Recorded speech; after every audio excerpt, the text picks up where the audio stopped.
वैसे यहाँ पर मैं आपको एक चीज़ ज़रूर बताना चाहूँगा, शायद आपके काम आ जाए। बेसिकली हम समझते हैं कि एक एटम में सबसे छोटा सब एटॉमिक पार्टिकल्स होते हैं proton, neutron and electron, but ऐसा नहीं है। असल में प्रोटॉन एंड न्यूट्रॉन भी और कुछ पार्टिकल्स से बना हुआ है, जिसको बेसिकली कहा जाता है क्वार्क।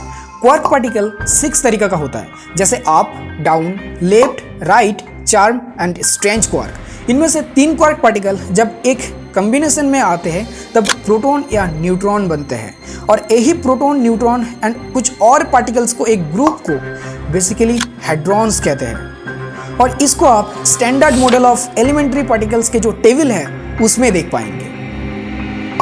वैसे क्वांटम फील्ड थ्योरी की अगर बात करें तो एक ही मैटर एक ही जगह पर 2 अलग अलग फॉर्म में एग्जिस्ट कर सकता है, क्योंकि फील्ड थ्योरी की माने तो असल में हर एक पार्टिकल्स मतलब मैटर एक अलग अलग फील्ड में बनते हैं। जब कोई फील्ड एनर्जी को एब्जॉर्ब करते हैं तब उस फील्ड में रिपल बनते हैं, एंड इसी रिपल को असल में पार्टिकल्स मतलब मैटर कहा जाता है।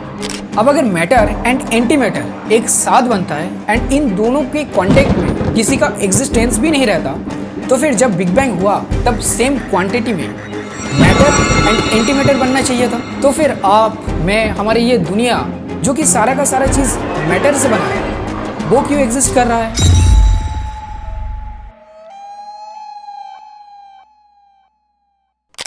इसको समझाने के लिए 2 तरीका का हाइपोथेसिस या फिर 2 तरीका का थ्योरीज को एज्यूम किया जाता है। कैसे, आइए समझाता हूँ।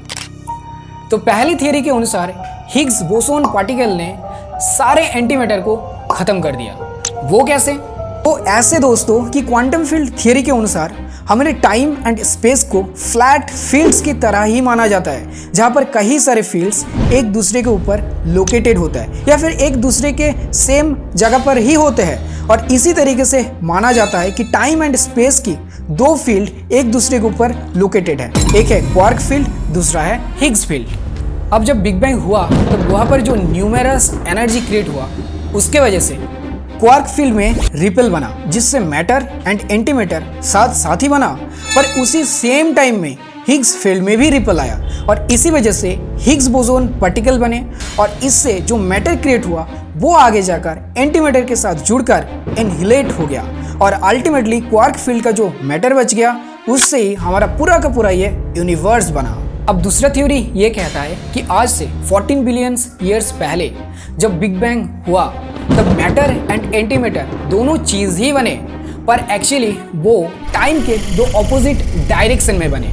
मतलब मैटर का बना जैसे हमारे ये यूनिवर्स है, ठीक वैसा ही एंटी मैटर का बना और एक यूनिवर्स है जो कि हमारे यूनिवर्स का ही एक मिरर इमेज है। तो अब सवाल आता है कि क्या हम उस एंटी मैटर की दुनिया में जा सकते हैं? तो इसका प्रैक्टिकली अगर सीधा सीधा आंसर दे तो नहीं, ये पॉसिबल नहीं है। पर क्यों, समझिए इस चीज को।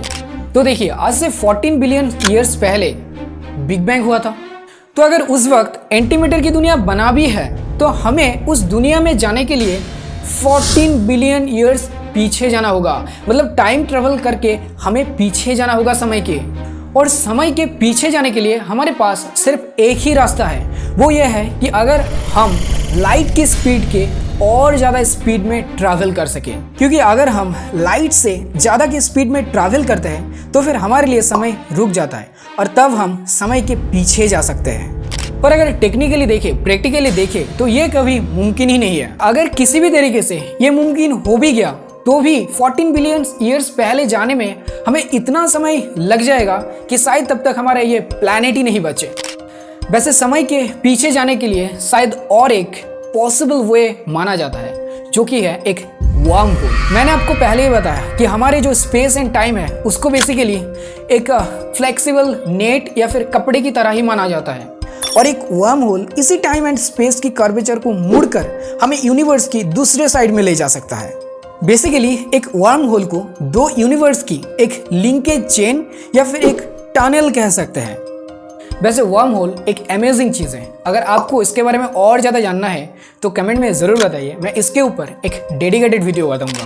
पर यहाँ पर एक सवाल तो अभी भी रह ही गया कि अगर हम किसी भी तरीके से एंटी मैटर की दुनिया में पहुँच भी गए तो भी हम क्या कर पाएंगे, क्योंकि हम या फिर हर एक चीज़ हमारा बना है मैटर से।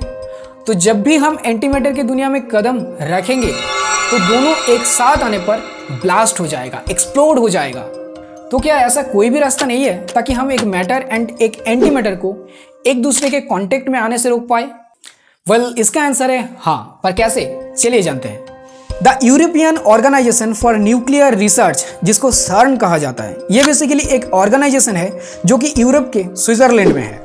सर्न में दुनिया का लार्जेस्ट पार्टिकल फिजिक्स लैबोरेटरी मौजूद है, जिसका काम है बेसिकली पार्टिकल एक्सेलरेटर के जरिए किसी चार्ज्ड पार्टिकल को एक्सेलरेट करते हैं एंड स्ट्रॉन्ग इलेक्ट्रोमैग्नेटिक फील्ड के मदद से उन पार्टिकल्स की डायरेक्शन को चेंज करते हैं। 2008 से ही यहाँ पर मौजूद LHC मतलब लार्ज हैड्रॉन कोलाइडर में ही कहीं एंटी प्रोटॉन बनाया गया है एंड इस एंटी प्रोटॉन को मिड स्पेस में ही रोकने के लिए पेनिंग ट्रैप नाम का एक डिवाइस यूज किया जाता है, जो कि इस एंटी प्रोटॉन के अराउंड एक स्ट्रॉन्ग मैग्नेटिक फील्ड जनरेट करता है ताकि ये एंटी प्रोटॉन LHC की इनर वॉल की नॉर्मल मैटर के कांटेक्ट में ना आ पाए।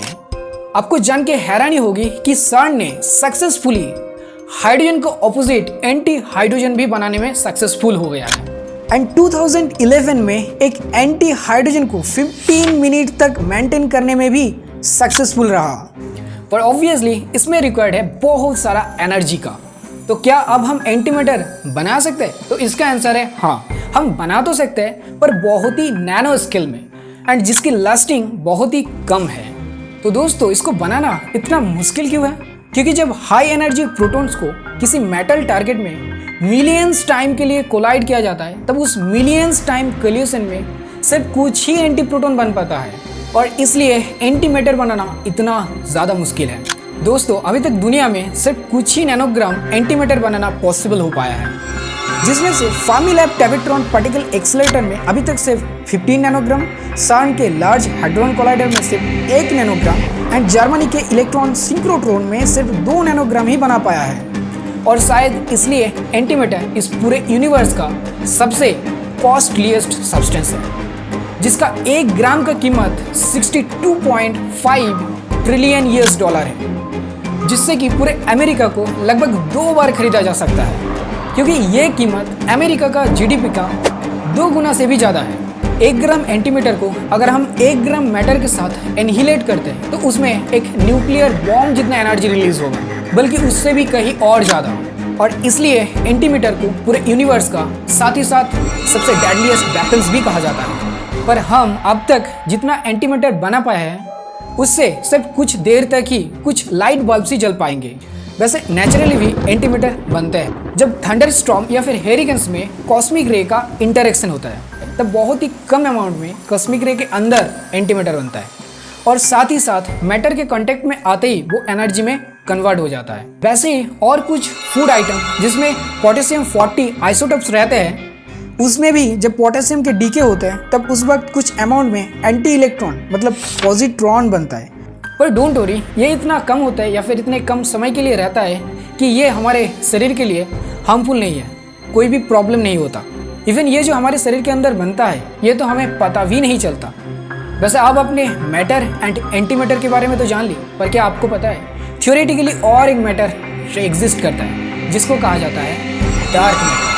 तो अगर आपको इसके बारे में जानना है तो हमारे साथ आगे जुड़े रहिए, और अगर आपको इस वीडियो से कुछ नया सीखने को मिला तो फिर ज़रूर वीडियो को एक लाइक एंड कमेंट कर देना, क्योंकि आपके कमेंट और लाइक हमारे लिए बहुत ज़्यादा इंपॉर्टेंट है, ताकि इससे हमें ये पता चलता है कि आपको ऐसे नए नए चीज़ों के बारे में जानना पसंद है, और ये हमारे लिए एक मोटिवेशन होता है कि हम ऐसे ही नए नए चीज़ों के बारे में आपको बता पाए। तो बस आज के लिए इतना ही, मिलते हैं इसकी नेक्स्ट वीडियो में। तब तक के लिए आप स्वस्थ रहिए, सावधान रहिए। जय हिंद, जय भारत।